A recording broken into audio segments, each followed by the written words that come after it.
Alhamdulillahi Rabbil Alamin. Wassalatu wassalamu ala Rasuli Rabbil Alamin, Nabiyyina wa Habibina wa Qudwatina Muhammad ibn Abdillah wa ala alihi wa sahbihi wa man sar ala nahjihi wa ihtada bihadihi wa istanna bisunnati ila yaumiddin. Amma ba'du. Yang dihormati Al-Fadhil Ustaz Amin selaku pengacara dan juga selaku imam, Al-Fadhil Tuan Imam Alian Terkuasa Masjid Al-Aminin, muslimin dan muslimat para jemaah sekalian, Assalamualaikum warahmatullahi wabarakatuh. Alhamdulillahirabbil alamin. Alhamdulillah, syukur kita kepada Allah Azza wa Jalla kerana pada hari ini Sabtu 29 Januari 2022 kita telah pun dapat meneruskan program hidup kita bersama dengan para jemaah di masjid. Setelah kita bercuti agak lama dan kemudian masjid dibuka, kuliah pula belum lagi dibuka. Sekarang ni semuanya ada. Masjid buka, kuliah buka. Yang kita bimbang, yang kita takutnya hati pula tidak terbuka. Itu yang kita takut. Masjid buka, kuliah buka, hati pula tak terbuka nak pergi masjid, maka kita mengatakan ini satu penyakit yang perlu ditangani segera. Jangan boleh jadi new normal, norma baru hidup ni, relax dah tak pergi masjid. Ana dapat beberapa maklumat daripada sahabat-sahabat kita yang bekerja. Ada sebahagian daripada toke-toke di kilang tak buat syih dah untuk semaya jemaah, untuk pekerja laki-laki. Bila dia orang pergi minta, dia kata baru ni 5-6 bulan tak pergi jemaah, okey je. Tengok. Maknanya dia ambil kesempatan. Bos-bos ataupun toke-toke yang bukan Islam ni telah ambil kesempatan nak menekan kita bahawa satu fenomena baru boleh tak pergi semaya jemaah. Dia kata kalau sampai Covid boleh. Sekarang ni Covid masih ada lagi. Kita mengatakan itulah permainan talbis iblis, permainan syaitan kepada kita supaya kita rasa satu benda yang baru yang kita boleh buat. Ini masalah. Jadi para jemaah sekalian, tajuk kitanya berbentuk soalan. Apa ada pada solat jemaah? Maknanya kita boleh gapo kalau semaya jemaah. Itu ya sebenarnya. Sebab itulah ana bawa risalah untuk dibahagikan kepada para jemaah sekalian. Tajuk risalahnya Salatul Jamaah, hikmat, faedah dan hukum dia. Kita ada hikmah, kita ada faedah dan kita ada hukum. Dua-dua, tiga perkara ini kalau kita hayati, insya-Allah kita rasa sayang dengan masjid, kita rasa tak nak tinggal pergi masjid. Sebab apa? Banyak sekali pulangan, banyak sekali habuan ataupun pahala yang Allah sediakan untuk kita berjalan ke masjid. InsyaAllah dalam kuliah yang ringkas ini ana sebut beberapa perkara. Mudah-mudahan tuan-tuan dan puan-puan yang ada ini akan menjadi wakil kepada keluarga masing-masing, ataupun dalam bahasa kita kata ejen, kepada keluarga kita, untuk kita balik cerita kepada anak-anak, menantu, cucu cici bahawa kita ni tak boleh lari daripada masjid. Tak boleh lari daripada masjid. Dan berilah maklumat yang jelas bahawa new normal ini tidak untuk ibadat kita, tapi mungkin dalam perkara-perkara kehidupan yang lain. Dulu kita tak biasa tak main dengan pakai emas, pakai topi ni. Yang malai kena pakai topi. Biasa orang perempuan yang pakai topi ni. Nah, dia panggil pakai hijab, pakai purdah. Ni orang laki-laki pakai juga. Jadi kayak pelik bagi kita tu. Kita apa orang nak pergi Mekah pun, dalam ihram tak boleh tutup muka, paksa kena pakai juga. Adalah fatwa mengatakan tidak berdosa kerana keuzuran, tapi kita kata itu satu perbuatan yang bukan satu benda yang biasa bagi kita. Muslimin dan muslimat para jemaah sekalian, banyak perkara dalam masyarakat kita ni mesti kita kena ambil berat. Terutama sekali dalam bab solat. Allah Subhanahu wa taala berfirman dalam surah An-Nisa ayat 103, A'udzu billahi minasyaitonir rajim. Innas salata kanat 'alal mu'minina kitaban mawquta. Sesungguhnya solat itu adalah bagi orang mukmin satu ketetapan, satu fardu yang wajib. Satu fardu yang wajib maknanya yang telah ada waktu dia. Kita dalam bab solat berjamaah, Allahu Akbar. Kalau kita tengok zaman kita hari ni banyak takwim, banyak kalender, bergayut kata orang dah. Duk dinding ada, di dapur ada, situ sini ada kalender hok sekolah bagi pun ada, hok YB bagi pun ada, dalam telefon kita pun ada waktu solat, jam hok kita beli pun ada waktu solat. Tapi bapa bila nak waktu sampai waktu semaya, terlupa juga kita pada waktu. Kenapa? Masuk dah waktu ni. Oh, ingat nak pergi masjid ni tak ada dah lah. Sebab habis apa faedahnya takwim yang dibuat tu? Apa faedahnya orang panggil loceng yang ada dalam handphone kita, bahkan ada setengah telefon ni bukan zakat tahan bagi tahu masuk waktu, sekali ngazan lagi ada. Tapi tuan dia tak pergi juga. Ini di antara yang kita rasa berat. Maka dalam ayat ini Allah SWT bagi tahu kepada kita, solat ini satu kitaban mawquta, makna satu fardu yang berwaktu. Dia ada fardu yang berwaktu, ada waktu yang ada bermula berakhir. Ada waktu bermula tak berakhir. Macam-macam. Jadi kita solat ini waktu bermula berakhir. Maknanya maghrib ini di antara solat yang paling pendek sekali. Masuk waktu bila dah jatuh matahari, habis waktu maghrib bila habis cahaya merah di langit. Pendek masa. Dan alhamdulillah inilah peluangnya, sesuainya dengan kita, bagi kita orang Malaysia ni, kita ambil peluang untuk nak belajar, nak mengaji di antara maghrib dengan isya ni comel. Kita mari masjid jangan balik. Dia kata ustaz, saya sebenarnya tidak nak balik, tapi berita perdana pula. Kalau ni berita perdana tu katanya dah. Pukul apa juga? Lama dah kita betul tengok berita ni. Nah, moga berita mari musim alam maya ni orang tak cara mana dah ke TV ni, duk tengok ke internet ni pula dah. Kalau kita tak ada tengok masa ni, boleh tengok malam ni, boleh tengok malam karya, boleh tengok orang potong video pula hantar mari. Maknanya peluang tu ada. Kalau kita nak beralasan aku tak boleh duduk lepas maghrib nak pergi tengok lah, kita mengatakan itu alasan yang cukup tak comel, alasan yang cukup tidak mantap. Maka dalam ayat yang kedua Allah Ta'ala sebut kepada kita, hafizu ala salawati was salatil wusta wa qumu lillahi qanitin. Hafizu ala salawati, jagalah kamu akan solat. Maknanya Allah Ta'ala perintah supaya jaga solat. Dulu mana mari kita tanya dah soalan, hari ni pun rasa nak tanya balik, nak tanya pula dah, tanya banyak-banyak kali boleh dah. Dia kata ustaz ni mari nanya semua dia. Bila kita kata kita ni sebagai ayah, kita sebagai bapa, suami, tok ayah, bermakna orang di bawah tanggungan kita, anak kita, cucu kita, itulah orang yang wajib ke atas kita untuk mengambil cakna, mengambil tahu mereka ni semaya ke tak semaya.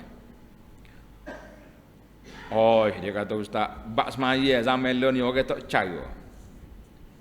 Ada ke orang cakap lagi tu? Jawabnya ramai. Orang tak cara bab semaya lo ni, orang cara ke bab kerja. Ini ada ni satu fenomena baru. Ada sebuah buku yang terbit oleh sahabat kita Dr. Aizam. Dia kata buku dia ni bagi ana sangat penting. Rasanya ustaz-ustaz kena ambil juga buat wacana di masjid, ataupun bedah buku, ataupun buat kuliah pun boleh. Iaitulah satu fenomena orang duk ingat bila dia beriman, nama dia Islam, semaya ke, tak tutup aurat ke, tak bayar zakat ke, tak pergi haji ke, tak pergi masjid ke, bagi dia tak supaya. Dalam istilah ulama zaman dulu, pahaman ni dia panggil pahaman Murji'ah. Payah juga nak sebut ni. Benda-benda jaga-jaga tak sebut ni payah dah. Khutbah hak 2 minggu lepas kau tak silap. Hak cara ke gadget-gadget ni. Letih juga. Tok-tok khatib kita hak lama-lama ni muka tak aja kata dah. Jadi payah nak sebut Murji'ah. Dia tu bahasa Arab, Murji'ah. Kalau bahasa kita ni orang panggil gapo? Murji'ah ni dalam bahasa kita hak paling mudah sekali dia panggil puak-puak liberal. Zaman dulu tak ada liberal. Sekular, itu geng dia juga. Maknanya golongan yang kata kalau kita sudah beriman tidak jadi masalah walaupun kita tidak beramal. Inilah yang dikatakan satu fenomena yang berbahaya dalam masyarakat. Beriman itu, orang Islam itu bila nama dia Islam, Kak Menala tulis nama Islam, dia boleh menghadiri acara-acara keislaman. Bila mari awal tahu kita berlagak ma'al hijrah, bila bagi bulan Rabiul Awal kita bawa akad spanduk cinta Nabi contohnya. Mari bulan Rajab pula peristiwa Isra' dan Mi'raj, mari bulan raya kita boleh pakai songkok. Tapi penghayatan kita dalam amalan itu tidak ada. Habis apa kaitannya solat ini dengan keimanan? Itu kita nak tekan hari ini. Apa kaitan di antara solat dengan keimanan? Tuan-tuan muslimin dan muslimat, kita dalam Islam ni ada 5 rukun. 5 rukun Islam. Iman berapa? 6. Tak tukar tu insya-Allah dah. 6 dengan 5 tak tukar. Maka kita nampak kenapa, apa rahsianya Allah Subhanahu Wa Taala letak rukun yang pertama mengucap 2 kalimah syahadah. Rukun yang pertama mengucap 2 kalimah syahadah. Lepas pada mengucap, rukun yang kedua berapa? Haji. Puasa. Apa dia yang kedua? Semaya. Sebab apa solat menjadi rukun Islam yang kedua? Kenapa sebab? Ini yang kita nak tahu. Pasal apa solat menjadi rukun yang kedua? Sebab dia bersifat harian. Kita coba perhati tengok tuan-tuan. Kita ambil muhasabah sikit ataupun kajian sikit. Ibadat-ibadat lain dia terikat dengan bulan. Sebab bulan ni dia sebulan baru dia habis. Bulan dia sebulan baru dia jalan. Satu bulan sabit, hilal dia panggil, kecil, anak bulan. Lepas tu lama-lama besar, jadi bulan purnama, lepas tu kecil balik, habis bulan. Tapi matahari dah, dia naik pagi ni, dia turun petang. Esok naik pula. Oleh kerana solat ini menjadi rukun Islam yang kedua, sebab apa? Allah nak tengok siapa di kalangan hamba yang mengaku beriman, di manakah tanda dia beriman. Oi, dia kata dia ni iman mantap ni, iman kuat. Cuma so ya. Gapo dia so? Maya dak. Betul ke iman kuat? Kalau orang ni mengaku dia beriman tapi dia tak semaya, betul ke iman dia kuat? Sama ada dia buat kuat ataupun dia terperangkap dengan ajaran sesat yang kita panggil ajaran bahasa jenis makrifat, semaya apakah niat. Ini berlaku di zaman kita ini. Ada orang ni dia kata dia tak semaya dah lah ni. Ada seorang orang negeri kita, saya tak sebut dia duduk negeri mana, takut orang negeri itu marah. Dia telefon kanan, dia kata, Ustaz, hamba duduk kapus sekian-sekian, nama pun kita ingat lagi. Tapi sejak saya berpindah ke sebuah negeri ni, saya jumpa dengan guru mursyid. Kata sebab ni jumpa guru mursyid ni pula dah. Kata setara mana mursyid? Tok guru dia kata, dia baca hadis palsu, man arafa nafsahu faqad arafa rabbahu. Siapa dia kenal diri dia, maka dia kenal Tuhan. Jadi oleh kerana saya tak kenal diri, saya tak kenal Tuhan, tok guru mursyid kata tak boleh sembahyang. Kata sesak molek demo ni. Sesak ke dia kata? Dia kata sesak. Kita pun interview dia. Awak nama apa? Dia sebut nama. Bini, nama apa? Anak berapa orang? Cuba sebut nama anak. Dia sebut belakang 5 orang anak boleh sebut. Kata ni kena diri ni, hok tak kena diri ni, hok tukar kain, kepala lah ke atas, kaki lah ke bawah ni. Rupa-rupanya dia salah guna ajaran sesat ni. Maknanya itu batu kita kata orang tak semaya dengan sebab dia takwil hadis palsu yang mengatakan siapa tak kena diri tak payah semaya. Ataupun dia mempunyai satu pahaman bahawa semaya ni hak peribahasa kita je dengan apa ni, itu hak lain, tapi setelah dia yakin dia beriman maka dia jadi orang Islam. Inilah yang dikatakan pahaman Murji'ah yang berbahaya dalam masyarakat kita hari ini. Baik para jemaah sekalian, kita dah tahu dah mukaddimah kitanya, iaitu Nabi SAW telah mengingatkan kepada kita bunyal Islamu ala khamsin, Islam itu dibina di atas 5 asas. Yang pertama mengucap, yang kedua salat. Bab puasa, zakat, haji kita tunggu bulan Ramadan pula. Lah ni untuk tajuk kita pada kali ini iaitulah tentang solat, dan yang kita nak kempen solatul jamaah. Maka para jemaah sekalian, bagaimana keadaan semenjak selepas PKP? Ana sebenarnya banyak benda. Nanti kita buat tajuk lain pula, kita kata hikmat di sebalik PKP. Hikmat di sebalik PKP. Banyak benda yang kita tak pandai dulu jadi pandai lah ni. Di antaranya belajar ikut alam maya. Nah, Allah ni mudah ya. Ustaz nak jemput ceramah. Kita kena tanya, ceramah pergi ke ceramah di rumah? Dia kata pakai di rumah ya. Dia panggil ada mazhab baru lah ni, mazhab Zoom. Berapa lagi? Google Meet. Berapa lagi mazhab ada lah ni? Macam-macam. Kita pun pening kecek sore. Suruh buka kamera, dia kata tak cukup data. Akhir kali kecek sore. Belajar. Kita kata boleh cakap sore ni tak? DJ radio bertahun-tahun duk cakap sore dia. Jadi kita kena belajar kecek sore lah ni. Tapi pening juga main kecek sore ni. Tanya orang tak jawab. Pasal tu lah kita kata ada ilmu baru yang diajar, yang kita boleh belajar dalam zaman ni. Tapi yang kita bimbangnya kesan daripada lama sangat orang tak pergi masjid, dia jadi satu perkara biasa bagi dia tak pergi masjid, relax. Dan geng-geng memang tak segi masjid seumur pun dia rasa dia selesa dah.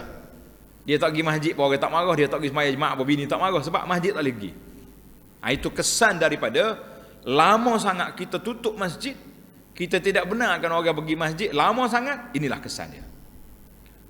Tak apalah kita nak kata macam mana, itu ijtihad ulama-ulama kita berdasarkan kepada laporan yang dibuat oleh pihak Kementerian Kesihatan. Kita nak lawan pun tak jadi, kita tak lawan pun tak jadi juga.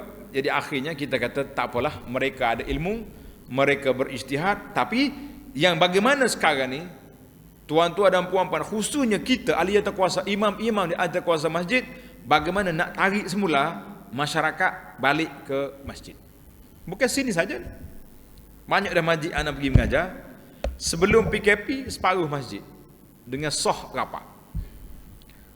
Lepas PKP ni kita pergi separuh masjid dengan sah yang berjarak. Maknanya hampir 1/3 orang tak pergi masjid. Baiklah para jemaah sekalian, menjadi tanggungjawab kita hari ini iaitu kempen bagaimana kita nak pulih balik, bagaimana kita nak push, nak semangatkan semula masyarakat ni supaya balik semula ke masjid. Insya-Allah yang pertama sekali kita tengok di antara kempen yang diberi oleh Nabi SAW iaitu tentang darajat al-jamaah. Kelebihan solat jemaah. Kelebihan solat jemaah. Ada juga orang tak pergi solat jemaah sekarang ni, hak tadi hak takwil. Dia kata biasa dah, tak pergi tak apa. Yang kedua, dia tak pergi kerana apa ni, keuzuran. Yang ketiga ni dia tak pergi ni kita bimbang. Dia tak pergi satu hal, dia kempen orang tak payah pergi juga. Dia kata kita nak pergi sembahyang, apa di masjid orang sembahyang sah jarak. Ini satu kempen yang cukup berbahaya. Alasan dia bila sah jarak kita tak pergi masjid. Lepas tu awak sembahyang dengan siapa rumah? Sembahyang sore. Sembahyang sore tu ada sunnah. Sembahyang berjamaah Sebab oleh kerana sah jarak tidak sunnah, maka dia menyebabkan daripada perkara ini, menyebabkan mereka tak mau pergi. Baik para jemaah sekalian, tak apalah. Bagi kitanya, kita kempen di antara hadis Nabi sallallahu alaihi wasallam. Al-Imam Al-Bukhari meriwayatkan dalam Kitabul Azan Abwab Salatil Jamaah wal Imamah daripada Abi Hurairah radhiyallahu anhu, Nabi kata apa? Salatul rajuli fil jamaah. Solat kita berjamaah lebih daripada 27. Ada riwayat kata 25 darjat.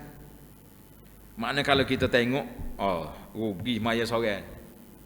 Siapa perangkat kalau kita semaya seorang, contohnya kita mari masjid, orang sudah maya dah. Kita pun semaya seorang.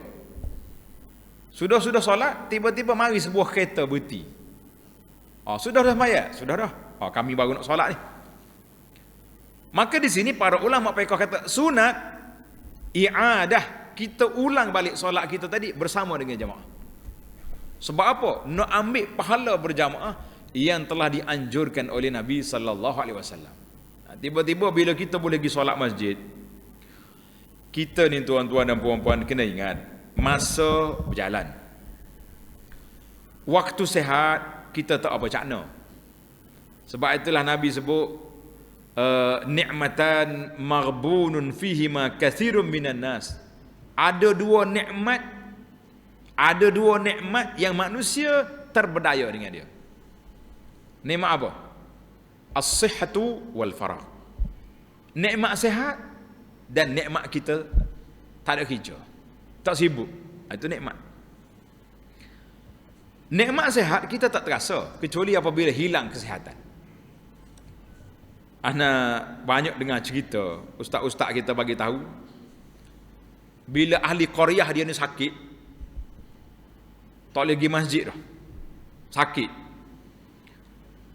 Imam AJK masjid pergi ziarah dia di hospital. Ni harapnya tak kena kita ni, insya-Allah, biar orang lain. Bila pergi hospital, Tok Imam mari, dia terkejut tengok, Allah, Tok Imam mari ziarah. Bila Tok Imam salam dengan dia, kemah dia pegang tangan Tok Imam. Tok Imam, Ustaz, tolong doa biar sihat. Nak pergi masjid. Allahu Akbar. Tok Imam palilah lain, AJK palilah lain. Basuh kakak ni masuk segar dia tak gigi. Dia tak kata lah gitu. Kalau kata kita pakai mati selalu kawan tu. Mati tak pergi hospital. Basuh perangai dulu. Waktu musihat rugi ke tak? Jadi kita tak boleh kata lagi tu. Tapi kita layan dia. InsyaAllah kita berjanji betul-betul dengan Allah. Ya Rabbi ya Karim, sihatlah aku ni, aku nak pergi masjid. Tapi ingat, janji dengan Tuhan ni kalau tak buat kena apa ni? Kena sakit kali ni, pakai usul terus kubur dah tak pergi. Kita kena bagi mati wasi. Jadi adakah kita sampai di peringkat tu baru nak sedar? Siapa peringkat tu Imam? Ustaz. Nah, pegang tangan ustaz tu abang-abangnya kemah pegang. Nak suruh doa dia pasal nak pergi masjid. Tuan-tuan dan puan-puan muslimin dan muslimat, kita kena ingat Allah, dia ikut niat kita. Dalam hadis kursi Allah kata, ana inda husni zanni abdi bi. Aku ni mengikut sangkaan hamba aku. Kalau kita yakin bahawa Allah Ta'ala akan beri apa yang kita nak, Allah Ta'ala akan sembuh kita sebab nak pergi masjid, tiba-tiba bila kita sembuh tak pergi, apa nak jadi? Kalau kena sekali lagi, habis. Maka para jemaah sekalian, kita nak buat satu benda, biarlah kita buat sebelum apa? Sebelum tamat tempoh. Hari ni alhamdulillah kita sihat walafiat. Sikit-sikit sakit. Mari cabaran Covid sikit. Cabaran Covid ni kalau nak banding dengan sejarah yang kita baca dulu. Ana baca dalam buku sejarah dalam Al-Bidayah wan Nihayah. Lepas pada orang satu kampung kena serang ke Taung. Kena serang ke Taung, mati habis. Bila habis Taung, mereka pergi ke masjid, ada 7 orang ya masjid. Tok Imam kata nak maya jemaah, kau nak tinggal 7 orang, mana orang lain? Dia kata Tok Imam, hak lain mati habis dah, tinggal kita yang hidup lagi. Zaman tu. Zaman kita gini suka-suka ya. Duk mana dia tu? Duk pusat kuarantin. Bila-bila pusat kuarantin pun dia lagi. Nak mesej kanuk sugi atas makan itulah atas kuih lah macam-macam boleh ada. Adalah yang teruk-teruk hok ICU, hok kena tidur ada. Tapi kalau kita nak banding dengan apa ni bala yang Allah uji dengan betul-betul tahu, oh dahsyat. Kata orang mati tak dia nak tanah. Kita COVID ni boleh tanah lagi walaupun tak boleh nak mandi. Dah, itu kaedah dia. Ana pengalaman di pondok kita tu. Dua orang ya hak. Itu pun mari luar. Minta nak tanah situ dengan cara COVID. Tidak ramai lah kalau. Tapi kalau tahu jangan.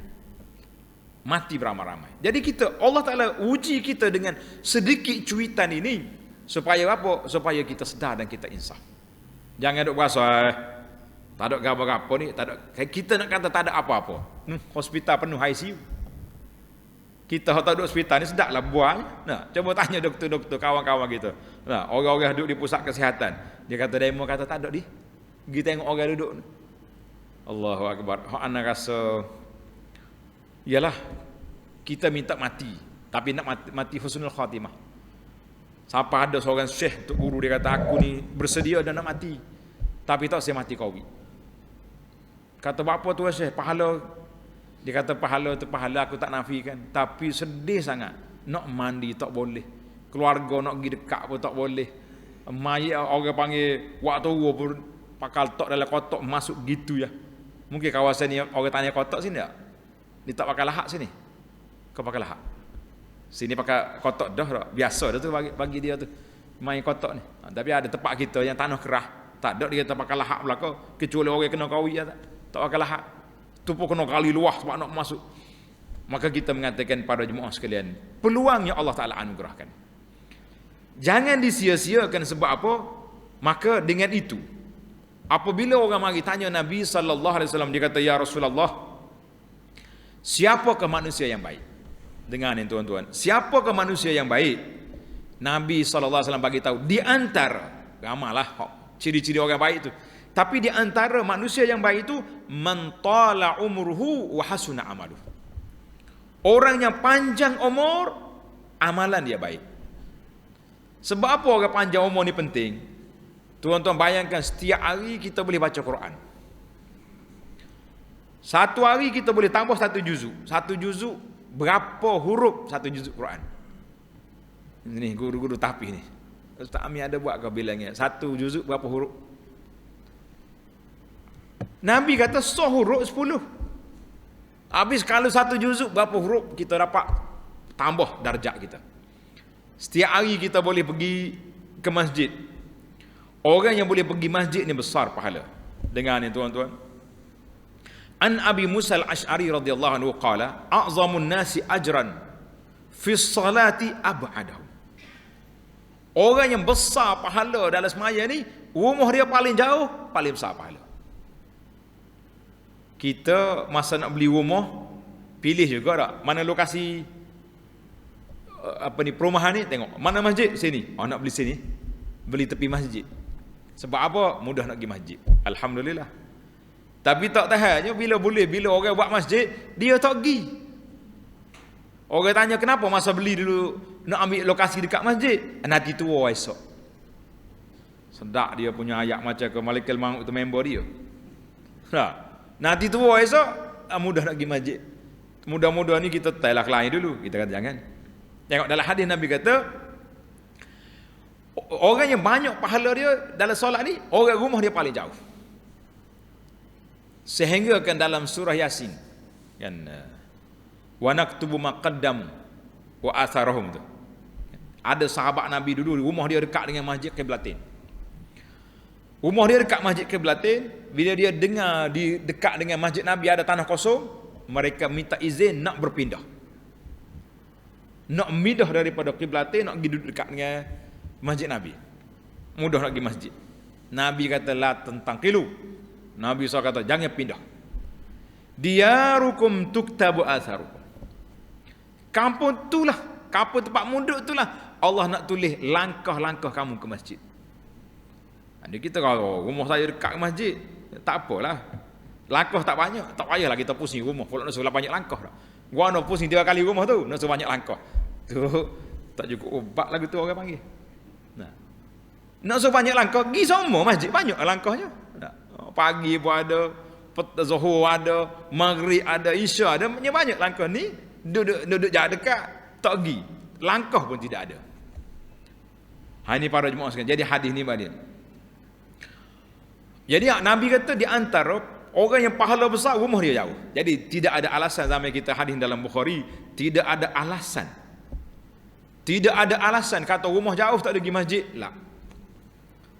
Kalau kita salahnya kita mati sehari dua ni. Masuk dalam kubur tak pergi masjid, malaikat mari tayar gambar. Ni rumah siapa ni? Saya. Depan tangga lepas keluar garah ni kereta siapa? Saya. Motosikal besar tu siapa? Kayaknya marah dia ahli motosikal pula ni. Gorah ni contoh. Hok siapa? Saya. Basikal, hok saya juga. Masjid, saya tak pergi. Nak jawab kena depan Tuhan. Allah beri nikmat. Dalam hadis Nabi SAW bagi tahu, innallaha idza Allah SWT bila dia beri nikmat kepada hamba dia, dia nak tengok kesan daripada nikmat itu pada kita. Oh, saya pergi masjid semua Ustaz. Habis hari ni hujan tak pergi masjid. Pasal kereta baru basuh. Logik ke tak logik? Ada setengah orang ni kalau hari tak hujan dia pergi dengan kereta. Kalau hujan dia pergi dengan motosikal. Ni cerita sungguh ni. Kita bertanya, Pak Cik, apa mari yang motor hari ni? Motor ni macam ada kereta baru basuh. Kita kata terbalik tu. Patutnya hari tak hujan lah dengan motornya. Hari hujan pergi dengan kereta baru tak basah. Kau nak kau? Kau tak disebut buat ni. Kadang-kadang kita ni tak salah guna. Kita beli kereta untuk disimpan kan untuk dinaik? Ada dua mazhab situ dah. Ada setengah orang dia beli kereta koleksi. Ana cerita bagai koleksi ni suka dengan cerita. Waktu ana pergi melawat di Indonesia. Masuk di toko buku tempat jual Quran. Jual Quran. Banyak Quran ada 200 jenis Quran ada. Kita bertanya, kata bapak, mau bikin apa ni? 200 jenis. Dia kata bapak, ini bikin koleksi. Kita duduk kau kaca Indo ni. Nampak senyap itu dah. Bikin koleksi. Kita kata bila pula Allah Taala buat turun Quran untuk dikoleksikan? Allah turun Quran kitabul liyadabbaru ayatihi. Allah Taala turun Quran untuk kita tadabbur ayat dia. Untuk kita fahami ayat dia, bukan untuk kita simpan. Jadi kita pun kalau tak pergi masjid dengan sebab hujan, kereta baru basuh, kita kata itu satu kepincangan yang berlaku dalam hidup kita. Tapi kita nak buat apa? Beli kereta molek-molek. Baik. Maka dia sana. Dalam hadis yang lain pula, hadis ni dalam Muslim, kata Nabi SAW, man tatahhara fi baitihi. Ini ingat, kita nak kau pahala banyak. Siapa dia berwuduk di rumah dia? Orang nak mari masjid, kita kena berwuduk di rumah siap-siap. Sebab tu anak kata SOP ni sebenarnya dah, bila mari SOP ni kena ambil wuduk rumah, pergi awal masjid duduk molek-molek. Hak sebenarnya dalam sunnah lagi tu dah. Man tatahhara fi baiti, ambil wuduk di rumah. Summa ila baitin min buyutillah, kemudian kita berjalan pergi ke rumah Allah. Baik, timbul soalan, kita nak berjalan kaki ke naik kenderaan? Kalau hari Jumaat Nabi nas lah, man masya walam yarkab, berjalan tak naik kenderaan. Kalau rumah dekat lah, kalau rumah kita tak jauh sangat, elok kita berjalan kaki. Anak kata kalau masjid kita ni tak ada parking, betul dah hadis tu. Ni pergi sore, kereta tak penuh, tapi kat kereta orang tengok Allah ramanya maya di masjid ni. Rupanya ada tu 50 orang, 50 buah kereta, ramai sungguh lah. Tapi kereta tak isi dah lah. Maka ini di antara satu perkara yang kita kena ingat para jemaah sekalian, dalam kehidupan kita ini, bila orang tanya kita nak pergi syurga, ya nak pergi syurga. Nak pergi berapa orang syurga? Nak pergi semua anak beranak. Betul ke tidak? Kalau saya tanya tuan-tuan dan puan-puan malam ni, kita nak pergi syurga ke tak? No. Jawab derahlah nak gitu. Nak pergi berapa orang? Semua nak beranak. Sedap lagi tu sekat tu. Soalan lagi boleh tanya tak? Masa mari masjid berapa orang? Dia kata ni tak kena ni. Tanya sekat 2 kali, jangan tanya yang ketiga jangan. Masa pergi masjid seorang, kereta kosong, duk mana anak tak tahu. Ini tanggungjawab kita ibu bapa. Kalau kita ni kita kena kali, sebuah kereta boleh isi 4 orang 5 orang. Makna kalau 50 buah kereta depan masjid kali dengan 5 berapa ratus? 250 orang penuh dalam masjid ni. Sekarang ni yang jadi kepencengan pada kita. Lebih-lebih lagi selepas PKP ni, ada juga alasan. Dia kata budak kecil tak boleh pergi. Rasanya tak apa kerah dah undang-undang tu. Kau kerah lagi? Tak dah. Masjid kita ni budak kecil hok baby hok mari pun kita tak nampak kelik dah. Kalau lagi jemaah mungkin ada pegawai-pegawai SOP mari cek. Kalau masjid kita tu AJK dia buat tempat khas untuk budak. Dia kata pasal macam-macam alasan lah ni. Ni budak tak cocok lah. Hok tak cocok kata duduk buat dia situ. Dia boleh maya tapi hamba kelik kita tak nampak balik. Apa ni kita nak budak nak suruh mari masjid payah dah. Bila mari kita suruh balik apa perasaan dia? Tak payah pergi masjid lah. Tunggu tua esok. Ada budak jawab gitu. Moleklah tok ayah, saya kelik lah. Nanti tua-tua esok kita mari. Naik bulu romo tok ayah. Pasal budak ni aku ketak dia kata. Orang nak pergi maya ni hamba kelik. Bila orang tak segi semaya marah. Nak kata apa? Allahu akbar. Tengok Nabi kata apa? Man tatahhara fi baitihi, siapa dia bertaharah di rumah dia, thumma masya, berjalan ke masjid. Maka di sini dibahaskan oleh para ulama, adakah kita kena berjalan? Dia kata kalau kita larat nak berjalan dekat silakan. Tapi kalau rumah jauh naik kereta pun tidak salah. Liyaqdi faridatan min faraidillah. Tujuan kita pergi masjid kan nak semaya, nak solat. Kanat khatwatahu, 2 langkah dia, 1 langkah diangkat darjat, 1 langkah lagi dihilangkan kesalahan, dosa hilang. Kita kata Masya Allah, hadis dalam Muslim.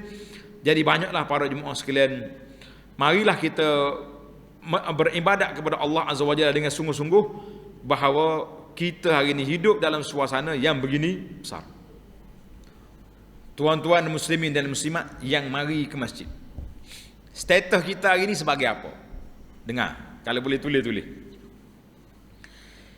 Dalam hadis yang diriwayat oleh Abu Hurairah radhiyallahu anhu, sabda Nabi sallallahu alaihi wasallam, man ghada ilal masjid, siapa dia pergi ke masjid, au raha, pergi pagi ke pergi petang ke, a'addallahu lahu fil jannati nuzulan, Allah Taala sediakan bagi dia dalam syurga tempat tinggal. Jadi kata di para ulama, siapa dia pergi solat berjamaah di masjid, seolah-olah dia menjadi tetamu Allah Azza wa Jalla. Siapa dia nak jadi tetamu Allah, pergi semaya di masjid. Orang jadi tetamu Allah ni kecil ke besar dia punya kedudukan? Kita jadi tetamu VIP pun tak mudah dah. Saya VIP ni. VIP tapi waktu nak makan payah. Letak tempat makan tu tinggi. Nak ambil pula payah, nak tayamus ni tak mus ni. Allah susah jadi VIP. Baik makan hok caca, hok berdiri, ambil ramai-ramai tu mudah. Habis pinggir boleh tahan makan. Ini diafatullah, kita menjadi tetamu Allah Azza wa Jalla. Allah Ta'ala sediakan bagi dia tempat tinggal pada waktu pagi, petang. Di mana? Dalam syurga. Sekarang ni siapa dia nak tempat ini? Kata Al-Imam Ibn Rajab rahimahullah ta'ala, wa ma'nal hadith man kharaja ilal masjid, siapa dia pergi semaya jemaah di masjid, seolah-olah dia telah menziarahi Allah Azza wa Jalla. Allah Ta'ala ni bukannya kita belajar dekat adalah sifat kita tu, laisa kamitsli syai', tapi ibarat kata siapa dia nak bertemu dengan Allah, siapa nak bercakap dengan Allah, dia solat. Siapa dia nak dengar Allah bercakap dengan dia, baca Quran. Mudah ya kita ni. Aku nak dengar Tuhan bercakap dengan aku, baca Quran. Kita nak bercakap dengan Allah pula, macam mana? Macam mana kita nak bercakap dengan Allah? Kita pula solat. Solat tu sendiri para jemaah sekalian, nama dia as-salah dengan makna ad-du'a. Solat tu makna doa. Sebab bermula daripada takbiratul ihram sampai ke kita salam, itu kita bercakap dengan Allah Azza wa Jalla. Sebab tu dalam semaya kalau kita nak minta apa-apa tak payah mula. Macam contohnya kita nak minta ampun. Allahumma alhamdulillahirabbil alamin wassalatu wassalam. Allahumma fil la, tak perlu dah. Selalu dah. Bila kita baca, bila kita solat, mana kita ada hubungan terus dengan Allah Azza wa Jalla. Jadi bagi orang yang tak ada solat, maka orang itu tidak ada hubungan. Kata di Abdullah bin Mas'ud radhiyallahu anhu. Tuan-tuan tengok dalam risalah kita ni ada. Kata Abdullah bin Mas'ud radhiyallahu anhu,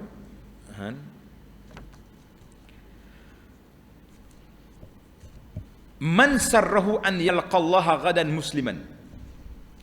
Siapa dia suka untuk bertemu dengan Allah Azza wa Jalla di akhirat esok sebagai seorang muslim, falyuhafiz ala haula'is salawat. Dia kena jaga solat yang dipanggil. Maya fardu di masjid lah. Bukan kata orang panggil rumah. Di mana orang panggil, kamu kena pergi. Sebab Nabi SAW telah mensyariatkan solat berjamaah. Sampai peringkat Nabi kita solat berjamaah dalam peperangan, semaya juga. Ustaz weh, nak tanya ni. Tanya apa? Kita nak kahwin anak ni, boleh kau jamak semaya? Ni kau anak tu nak jamak dah. Nabi solat dalam peperangan, perang apa semaya jemaah lagi. Kita nak jamak. Kita senang lah. Kalau kita rasa payah sangat dah. Orang mari kita duduk jamu. Kita pergi semaya cari rumah tu, rumah tak ada.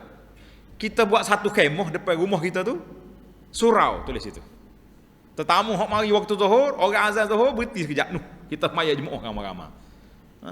Biar tu rumah jadi tok imam. Tak, pengantin jadi tok bila, kau nak pecah rekod kali ni. Ni tidak ni ayah jadi tukang nyanyi. Nak pula ada musimnya ni kau anak. Galak molek dia panggil. Tai maya nak jamu. Nak kata apa? Mana kan? Banyak kelebihan-kelebihan hadis yang Nabi kita sebut bahawa orang yang boleh solat berjamaah adalah di antara manusia yang hebat. Sebab itulah kalau kita ambil 2-3 patah perkataan ataupun nasihat-nasihat daripada ulama salafus soleh, dia kata apa? Seorang ulama, ini ayat motivasi. Habis ni kita break lah. Kata di Syekh Sa'id Ibn al-Musayyib. Sa'id Musayyib ni ulama tabi'in, dia kata apa? Ma'azzana mu'azzinun munzu 20 sanah. Tidak pernah orang azan semenjak 20 tahun dulu kecuali aku ada di masjid. 20 tahun dia solat berjamaah di masjid. Allahu Akbar. Ana waktu PKP baru ni, tak boleh cerita, tak baik dia. Munggo masjid orang tak boleh pergi kecuali tu imam yang boleh pergi. Masa tu ramai pakat nak jadi tu imam dia. Boleh pergi masjid. Jadi tu imam ni 4-5 orang ni kan Allah, maya jemaah. Cukup orang panggil takbiratul ihram dengan imam semua ni. Pasal tak ada orang lain pun dia tu 4-5 orang tu ada. Nak pergi lain pun tak boleh. Nyo PKP demo. Jadi kita kata banyak lagi. Insya-Allah kita semula pula lah kita bincang tajuk hikmah di sebalik PKP. Kalau tuan-tuan ada cadangan, saya lah tulis. Maklumat-maklumat kita cuba kumpul. Dulu di bulan Ramadan saya kumpul 40 benda pelik di bulan Ramadan. 40 perkara benda pelik. Rasa ada dalam YouTube kalau cari. 40 perkara benda ajaib di bulan Ramadan. Ni kita coba nak kumpul pula benda-benda yang hikmah di sebalik PKP. Kau ada nak cerita? Nak cerita kita kutip dalam malam ni. Ada nak kata? Tu sih. Siapa dia nak kata? Ni. Hikmah sebalik PKP. Apa dia hak kita boleh? Dia kata sedap tak tidur rumah atau hari je. Hikmah lagu tu. Baik. Kita ambil seorang dua lagi. Ulama salah dia kata apa? Kata Ibnu Abbas radhiyallahu anhu, man sami'al munadi. Siapa dia dengar orang panggil azan, falam yujib. Dia tak tahu seruan, tak pergi masjid. Orang itu lam yurid khaira. Orang itu orang tak mau kebajikan. Sebab apa? Sebab Tok Bilal panggil kita dengan apa? Hayya 'alas salah, mari semaya. Hayya 'alal falah, mari ambil kemenangan. Kita pun sampai sini Kita diajar oleh Nabi sallallahu alaihi wasallam supaya kita jawab dengan apa? Nabi ajar jawab apa? La haula wala quwata illa billah. Tidak ada daya upaya, tak ada kekuatan kecuali dengan pertolongan Allah. Maknanya tuan-tuan dan puan-puan yang boleh mari masjid ini, kita sampai dengan pertolongan Allah, bukan dengan kuasa kita. Kalau dengan kuasa kita, payah juga nak sapa ni. Nah, Allah cuik hati kita, orang azan. Sebab tu dia tukar format jawab azan. Hak lain-lain kita jawab serupa dia. Qulu misla ma yaqul. Mu kata seperti bila kata. Siapa kau dah hayya 'ala salah? La haula wala quwata illa billah. Tidak ada daya upaya kemampuan kecuali dengan pertolongan Allah. Jadi kalau kita mari, kita boleh sampai ke masjid ni dengan pertolongan Allah Azza wa Jalla, maka sudah tentu di situlah kita boleh ingat para jemaah sekalian betapa rahmatnya Allah kepada kita, diberi kekuatan untuk kita sampai. Ada seorang ulama salaf nama dia Ibnu Ijlan. Tuan tertulis Ibnu Ijlan ni. Saya selalu ulang kata-kata ni untuk nak menyentak perasaan kita. Ibnu Ijlan dia kata apa? Quwwatul mu'min fi qalbihi. Kekuatan orang mukmin tu duduk di hati. Macam mana, apa maksud? Dia kata ada orang tua bertongkat tak lepas 5 waktu ke masjid. Ada orang tua yang tak larat boleh puasa pada musim panas. Kita hak muda-muda ni kan Allah duk memikir nak puasa bila, tunggu hari Asyura, hari ni hari Arafah, nah, hari Senin Khamis pula Allah kena kebetulan hari kerja. Banyak pula alasan. Kalau kita hak pencet-pencet ni ambil peluang. Inilah peluang untuk kita berpuasa, tak ada kerja buat dah kita. Puasa hari Senin, hari Khamis. Tapi sebenarnya puasa ni kalau orang biasa dia jadi tak lapar. Anda ingat seorang pakcik di pondok dulu, dia kerja tukar rumah. Hari Senin Khamis puasa. Kata mana pakcik boleh buat kerja? Dia kata pakcik ni kalau tak puasa pun jadi tak segar. Terbalik dia pula kita. Kita kalau puasa tak segarnya tak nampak mepeh ya. Asyik nak rakyat Korea ya. Mana tu? Puasa. Baca Quran pun duduk. Pasal puasa. Gapo dia lah gitu. Orang puasa ni kau kuat ibadat, dia lagi malah ibadat, kita kata tak boleh. Baiklah para jemaah sekalian, insya kita sudah masuk kan. Jadi kita ambil dalam kitab ni, dalam risalah ni saya baca sikit. Cuba tengok berkata Syekh Daud Al-Fatani. Dapat belakang risalah. Kalau tak dapat saya ambil. Berkata Syekh Daud Al-Fatani rahimahullahu taala. Syekh Daud ni masyhur lah dengan kitab dia Munyatul Musalli tu kan. Kita orang kapur ni kalau boleh ngaji musalli tu kira kemah dah tu. Orang-orang pondok ngaji musalli kemah, tapi dalam bab solat jemaah tak apa jadi. Kata Syekh Daud Al-Fatani rahimahullah, dia kata apa? Dan demikian lagi setengah daripada orang yang memelihara akan solat. Kita kena baca dengan bahasa dia baru jadi. Dan mendirikan baginya, ia mengekalkan dan menyungguhkan. Menyungguhkan itu makna berusaha di atas mengerjakan dia dengan berjamaah. Kerana bahawasanya orang yang solat yang berjamaah itu lebih elok daripada solat bersendirian dengan 27 darjat seperti yang disebut dalam hadis. Tengok dalam hadis Bukhari nombor 645. Dengar tengok warna merah tu. Backing situ Syekh Daud. Maka orang yang memudahkan dengan laba itu makna keuntungan. Maka orang yang memudahkan dengan laba keuntungan agama dan akhirat ini, padahal tiada payah pada menghasilkan dia dan tiada penat mencapaikan dia, maka adalah orang itu orang yang memudahkan agamanya dan orang yang tiada menghiraukan dia. Boleh kau kita tulis besar tak dinding rumah kita, dinding masjid pun boleh tulis ni. Dan lagi, kerana kata setengah ulama, ia solat jemaah itu fardu kifayah, diperangi akan orang yang meninggalkan dia. Masya Allah. Ibadat lana masa kita ada wacana Syekh Daud Fatani di Kota Baru dah gitu. Kita bentang tajuk ketegasan Syekh Daud Fatani dalam beberapa isu masyarakat. Di antaranya ni isu solat berjamaah, tegas sangat dia. Solat berjamaah ni tegas sangat. Maknanya jangan kita main-main. Saya dapat kata di antara orang yang tak menghiraukan agama, orang yang tak mau solat berjamaah. Ada lagi lah isu-isu lain. Tuan-tuan boleh tengok dalam YouTube, cari ketegasan Syekh Daud Al-Fatani di dalam beberapa hukum yang kita wacanakan di Dewan Jubli di Kota Baru itu. Alhamdulillah para jemaah sekalian. Kemudian dalam risalah ni saya telah sebut ada beberapa faedah solat berjamaah. Di antara faedahnya, Allah telah mensyariatkan umat ini berkumpul pada waktu tertentu. Jadi setiap masa kita berkumpul, boleh tanya khabar, boleh tengok orang ni sihat, orang ni sakit, kan? Yang kedua, perhimpunan ini merupakan ibadat kepada Allah secara jama'i. Disyariatkan kita berkumpul. Yang ketiga, untuk ta'aruf atau saling kenal mengenali sesama Islam. Yang keempat, menzahirkan syiar Islam yang besar melalui ibadat salat secara berjamaah. Yang kelima, menzahirkan kemuliaan dan keagungan Islam itu sendiri. Yang keenam, mengajar orang jahil tentang amalan salat. Yang ketujuh, seorang Muslim yang berada dalam saf yang sempurna akan merasakan seolah-olah dia berada dalam jihad fisabilillah. Yang keenam, berapa tadi? 7. Kita tambah satu lagi. Yang ke-8, kalau kita lupa rakaat, insya-Allah dengan solat jemaah tak lupa. Kecuali imam tu lupa juga, ada payah sikit. Kalau kita lupa semaya, ada orang ni dia tanya, Ustaz, saya ni macam nak buat. Kadang-kadang dia solat asal 5 kali. Kata kenapa 5 kali? Semaya sampai rakaat yang kedua terlupa rakaat. Berhenti semaya pula. Masuk rakaat yang ketiga lupa. 5 kali semaya baru boleh sudah.